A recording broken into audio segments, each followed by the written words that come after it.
আমার 5 লাখ টাকা লোন নেওয়া, সব মহিলারা এসছে আমার বাড়িতে, এসে বলছে লোন শোধ করো। আমি কি করে করব? চলো আমার বাড়িতে, কি অবস্থা। শুভেন্দু অধিকারী এসে, তুই গদিতে বসে আছিস, তুই কি করছিস? মানুষকে এরকম করে ওই হিন্দু ধর্মতে সবকিছু তো নষ্ট করে দিচ্ছিস।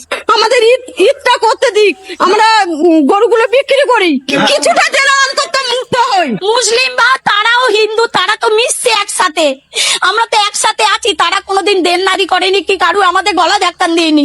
ওদের কুরবানিটা ওদের করতে দাও, আমরা বাঁচি।